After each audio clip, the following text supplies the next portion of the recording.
This is Robert Marlacci, the MindShare Learning Report, Canada's Learning and Technology e-magazine. And welcome to This Week in Canadian EdTech, a very special edition. I'm honored to have join me my good friend, Keith Krueger, who is the CEO of CoSN, Consortium of Schools Networking, preparing to host CoSN22 in Nashville from the 11th to the 13th of April. Keith, thank you for joining me today. Great to be here and good to see you, Robert. Good to talk, well. Connect with all our Canadian friends. That's right. And you're looking very calm considering you have your first face-to-face conference. I was at one of the last ones in Portland, really thoroughly enjoyed it, focused on IT leaders, senior leaders, tech directors, CIO types from not only the US, but also around the world. And I've calculated, I believe, that it's your 25th. So congratulations and welcome.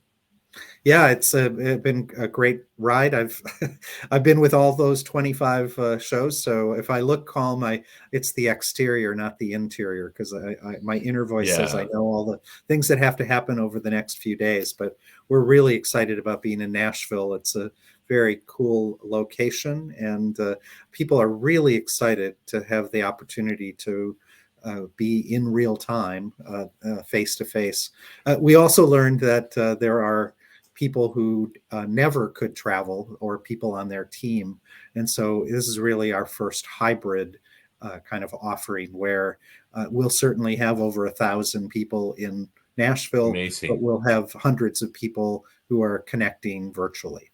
Fantastic. And it really is, the notion of agility. I just got off another podcast with a notable author from the UK talking about swarm leadership and the importance of agile and flattening the organizations and co-working and co-learning. And we had the opportunity to connect face-to-face back in January, one of the first conferences I was at. And you really appreciate, the opportunity to see you live, and we had a live podcast there. And there's something really special about that human connection, isn't there? And that's what you really nurture. Yeah, curating I think that's right. Important group. Yeah, we were very proud of the fact that we were probably the first education conference, because we were supposed to start on the 14th, 15th of March 2020. And so we announced we weren't canceling, but we were postponing until May of 2020 for that first fully virtual conference. And then the next year we improved that. But, going forward, I suspect we will have a hybrid experience. Absolutely. It's really about meeting the needs of the learners and colleagues wherever they are today, and using the right tool at the right time, as we are at the moment. Right. You always have great presenters and sessions. Talk to us a little bit about some of... the theme of this year's conference is amplifying the power of one. And we're going to lean into that around, you'll see a common thread through the whole conference around equity, particularly digital equity. Our opening general session will highlight 3 kind of human stories, real people who are making a difference around equity using technology. One of them is a superintendent from Dallas ISD, Dr. Hinojosa. He's worked not only about connecting schools in Dallas, but across Texas during the pandemic.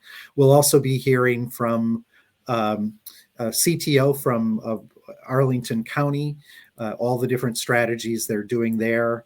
And we're going to round it out with the chairwoman of our U.S. Federal Communications Commission, who has coined the term the homework gap.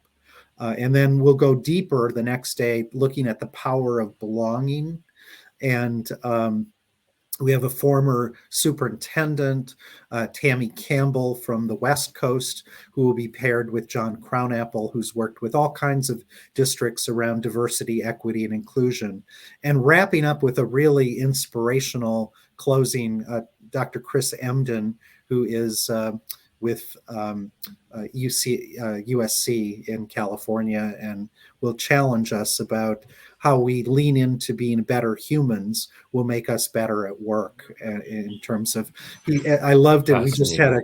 We had a call this morning with him, and his tagline was, technology is powerful, but the people behind the technology are the superpower.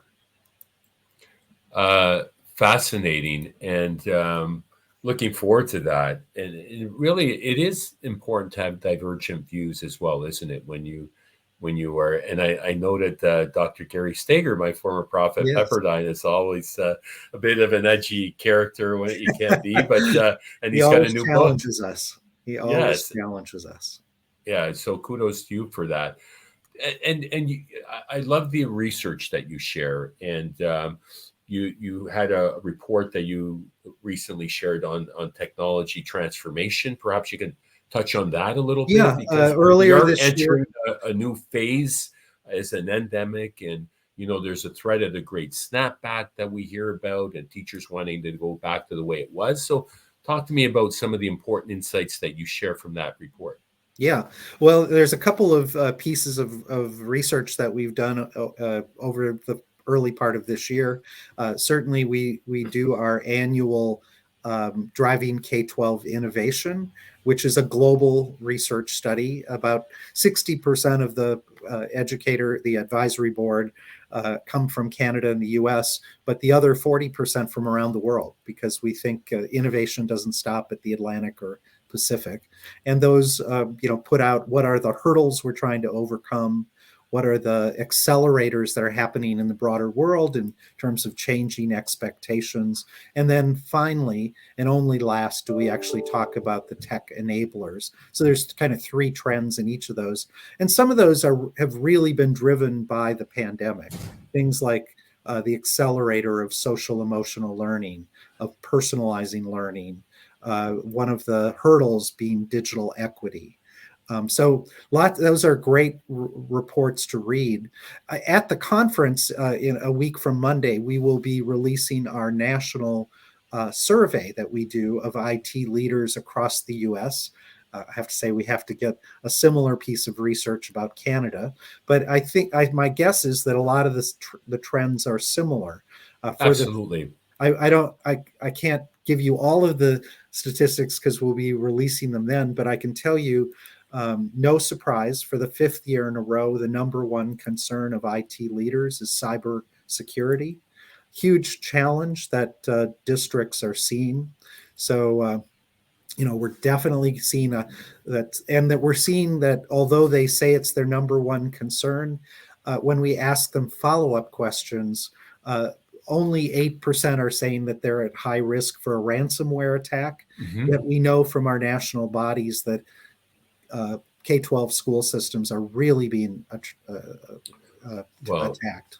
we know of a school system in Canada that paid the ransom in Ontario, a French school district. So it is real. And Yeah. kudos to you for this report that I popped up on the screen, thanks to our technology that is available. What I admire is that you make this available free on your website.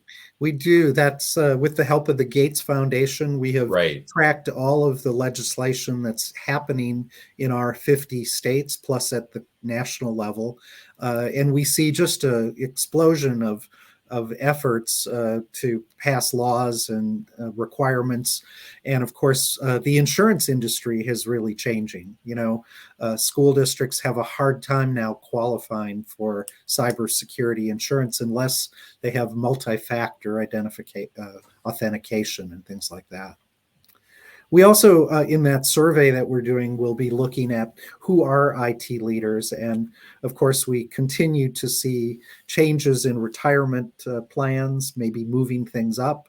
We're seeing that, it's 2/3 are male, but a growing diversity, but it's still overwhelmingly a white profession. So we have lots of work Right. to do in advancing that. And at our conference, we're going to be talking about how you do that. How do you recruit and retain a diverse team?